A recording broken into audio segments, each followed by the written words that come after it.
Hi guys, welcome to our Veena Kumar YouTube channel. ಇವತ್ತು ನಾನು morning wake up ಆಗಬೇಕಾದ್ರೆ ನಮ್ಮ ಗಾರ್ಡನ್ ಹತ್ರ ಬಂದಾಗ ತುಂಬ ಚೆನ್ನಾಗಿರೋ ಫ್ಲವರ್ಸ್ ಎಲ್ಲ ಬಿಟ್ಟಿತ್ತು. ಸೊ ಎಷ್ಟು ಬ್ರೈಟ್ ಆಗಿದ್ವು ಅಂದರೆ ಫ್ಲವರ್ಸು ಫುಲ್ ಅಮೇಝಿಂಗ್. ಸೊ ನಿಮಗೂ ತೋರಿಸೋಣ ಆ ಫ್ಲವರ್ಸ್ ಅಂದ್ಬಿಟ್ಟು ವೀಡಿಯೋ ಮಾಡ್ತಿದ್ದೀನಿ ಗಾಯ್ಸ್, ಯಾರು ಮಿಸ್ ಮಾಡಬೇಡಿ. ಈ ಫ್ಲವರ್ ನೇಮ್ ಬಂದುಬಿಟ್ಟು ಕನ್ನಡದಲ್ಲಿ ದಾಸವಾಳ ಅಂತೀವಿ, ಇಂಗ್ಲೀಷಲ್ಲಿ ಹೈಬಿಸ್ಕಸ್ ಅಂತ ಹೇಳ್ತೀವಿ.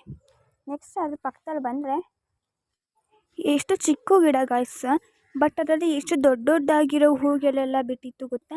ಇದಕ್ಕೆ ನಾವು ಕನ್ನಡದಲ್ಲಿ ಚೆಂಡಿ ಹೂ ಅಂತ ಹೇಳ್ತೀವಿ, ಇಂಗ್ಲೀಷಲ್ಲಿ ಮಾರಿಗೋಲ್ಡ್ ಅಂತ ಹೇಳ್ತೀವಿ. ನೆಕ್ಸ್ಟ್ ಫ್ಲವರ್ ಬಂದುಬಿಟ್ಟು ಇದು ಸೌತೆಕಾಯಿಗಳ ಹೂವು. ಸೌತೆಕಾಯಿ ಬಿಡೋಕ್ಕೂ ಮುಂಚೆ ಈ ಥರ ಹೂಗಳು ಬಿಟ್ಟಿದ್ರೆ ಸೌತೆಕಾಯಿ ಬಿಡುತ್ತೆ ಅನ್ನೋ ಸೂಚಿಸ್ತವೆ ಇವು. ಸೊ ಇವು ಮಾತ್ರ ತುಂಬ ಚೆನ್ನಾಗಿತ್ತು. ಹಾಗೆ ಈ ಗಿಡದ ಸೌತೆಕಾಯಿ ಮಾತ್ರ ತುಂಬ ಚೆನ್ನಾಗಿದ್ದಾವೆ ಟೇಸ್ಟಿಯಾಗಿ. ನೆಕ್ಸ್ಟ್ ನೋಡಿ ಏನು ತೋರಿಸ್ತಿದ್ದೀನಿ ಅಂತ ಅಂದ್ಕೊಂಡ್ರೆ, ದಾಸವಾಳ ಹೂವು ನೋಡಿ ಯಾವ ರೀತಿ ಇದೆ ಅಂದ್ಬಿಟ್ಟಿದ್ದು. ಚಿಕ್ಕದಾಗಿದೆ ತುಂಬ, ಬಟ್ ಚೆನ್ನಾಗಿದೆ. ಕೆಳಗಡೆ ವೈಟು, ಮೇಲ್ಗಡೆ ರೆಡ್ಡು, ತುಂಬ ಚೆನ್ನಾಗಿದೆ ನೋಡೋದಕ್ಕೆ.